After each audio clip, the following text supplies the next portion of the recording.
All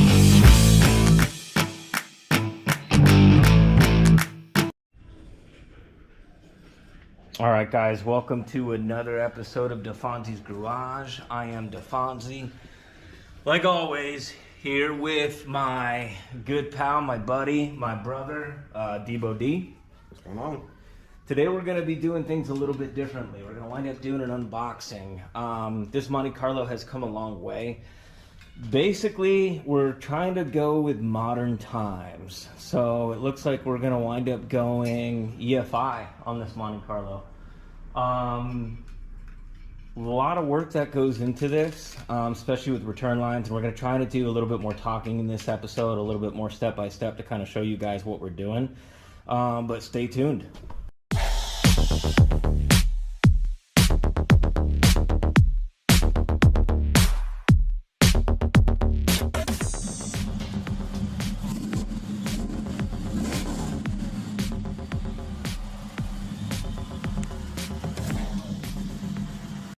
It's literally trying to do it as easy as possible without necessarily creating more work for us. But everything we touch that's supposed to be an hour-long project ends up being, what, 5 hours At long? least. Yeah. Wouldn't have it any other way. Perfect. So, of course, we started late, which means that we'll be doing this late, and then we won't get done, or kind of get it done. But anyway, DeFonzi, so you did the research on this kit.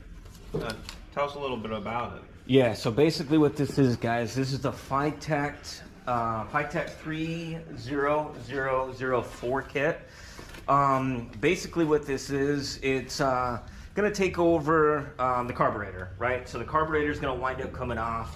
This particular kit is made for boosted applications, so we shouldn't have any issues with the supercharger on the car at all. They say a lot of this is plug and play. Now I can tell you one thing that we're going to run into already is this requires a return line. Are here to help us as well. So those are just the boys. They like to come down and play around, but basically this is a plug and play kit for the most part. You know, I was told definitely read the instructions. Which we're not going to do. Yeah, we typically don't. Yeah, it is going to require a return line, and I can tell you I bought one of their command centers. To basically what that does is it gets rid of that return line. That is your return line, and we basically will bolt that up into the car. So it's like a glorified sump pump? That's exactly what it is. That did not come in yet, so we're going to try and do as much as we possibly can without it, but, you know, definitely stay tuned. As you can see in Debo D's hand right now, that is the heart of it. That is the EFI kit. Looks just like a carburetor. Right now there's a 750 Edelbrock carburetor that's sitting on the Monte Carlo right now. That is going to be our fuel injection / carburetor. Kudos to them for the packaging. It's in really nice shape. Yeah. So hopefully we'll be able to lay this out, get it in, not really have any issues with it. If it's plug and play, like I said, normally it takes us twice as long because maybe we'll read the instruction on this one. What do you think? Yeah, I can tell you from the research that I've done, it shouldn't be too bad. It's got a built-in computer. You know, we'll go ahead and we'll do like a step-by-step for you guys, so you know exactly what we're working with. So Right, stay tuned. Yep, let's get the hood off. Take it from there.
now we gotta find out how we really put the wire to the fuel pump.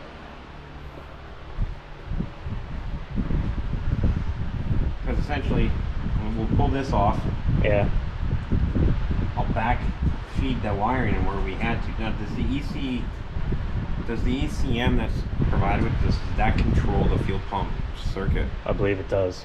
So if that controls the fuel pump circuit, I got to take a look at the wiring harness on what we need from that. I still kind of like the shut off in there, so we'll have to just kind of look at the wiring and see if we could maybe do both and cheat. Well, what we can do is even if we keep the main power line and I run that to it, Yeah. and that's what would feed. I'll have to look at the wiring diagram. So if you need a 12-volt constant power to the fuel pump in order for it to kick the fuel pump, I think you do. I think it needs to run to the battery. Then we can still keep the cutoff switch. Do you know what I mean? Yeah. It'll just cut power to the fuel pump. That way, God forbid, in the event that something were to happen, you know, a fire, we have a fuel leak, you just flip the switch and you'll cut the power to the fuel pump directly.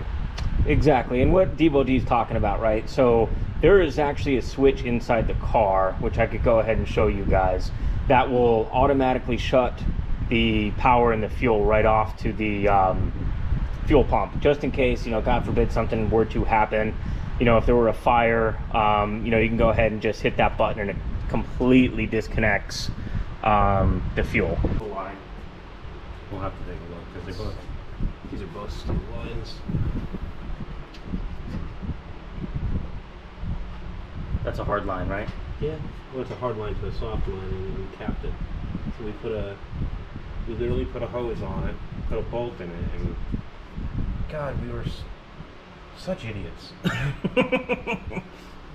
I wish I can talk to 19-year-old me. I know, and it would have been 17-year-old me. Yeah. Literally said, "You guys are stupid. Why are you doing it that way?" Right. But when you're young, you don't know. You don't realize stuff. You don't really worry about safety. You're just thinking, high horsepower, let's go do burnouts. You know what I mean? Like, we have a cool-ass car.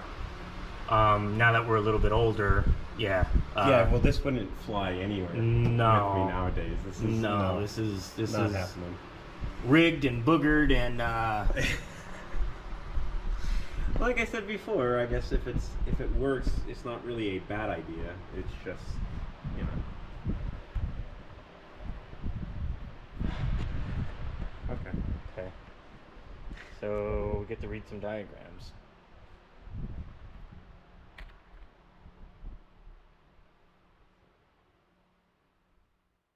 So the fans. And there's dual electric fans on here too. Right. So do you want it to have it be controlled with the ECU? Do you want it to be controlled by the ECU, or do you want to manually? I kind of still want to manually do it. So what if I run the same? What we're looking at right now, guys, you can see the wiring connection for the Phytech Go EFI. So we have an HEI distributor, which obviously this is not going to go ahead and it's not going to support the timing control, so we're still going to have to go ahead and do so. But what we're basically looking at right now is just to kind of see, like, how do we want to wire this? Do we want to, because there's two switches in this car that we manually have. We had the fuel pump and then we had the fan. So like when the car wasn't running, just to try to keep it cooled down, we had it set up where we could go ahead and just run those fans. So we're just kind of looking to see you know, how we want to go ahead and do this. But this is going to be the wiring diagram that we're going to use. Obviously it's going to be different for every application, but this is going to be the one that we're going to be doing. We'll go for a little walk over here to the table and I'm going to show you here. So since we have a Roots style blower for this application, make sure you definitely read the instructions and you follow this step by step. So it says plug the indicated vacuum port, where the white arrow is. So here is the vacuum port that they're talking about. This is a set screw that actually came with this application that we need to go ahead and get that plugged up. So I'm going to go ahead and do that as we speak. And we're going to keep plumbing.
Well, anyway, just kind of preliminary running where I think all the wires would go.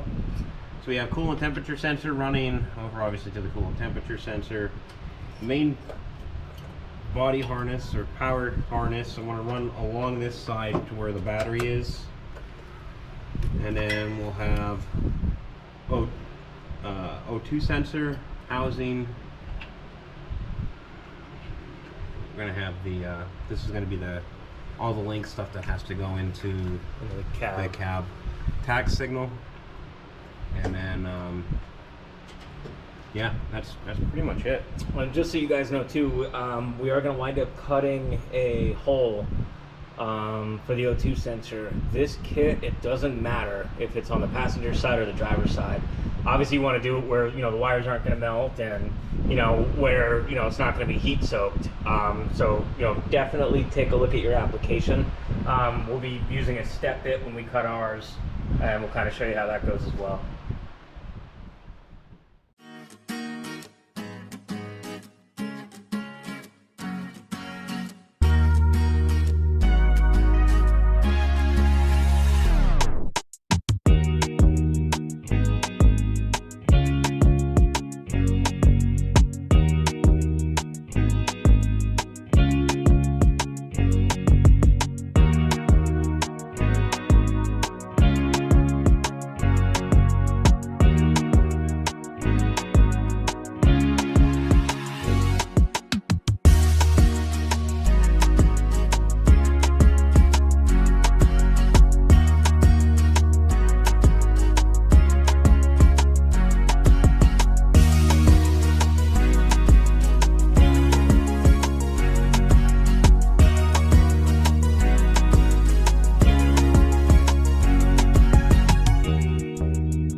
Alright guys, thanks for watching episode 1 of the 1987 Monte Carlo SS EFI conversion. If you like the content, make sure you comment, like, and subscribe. Thanks again.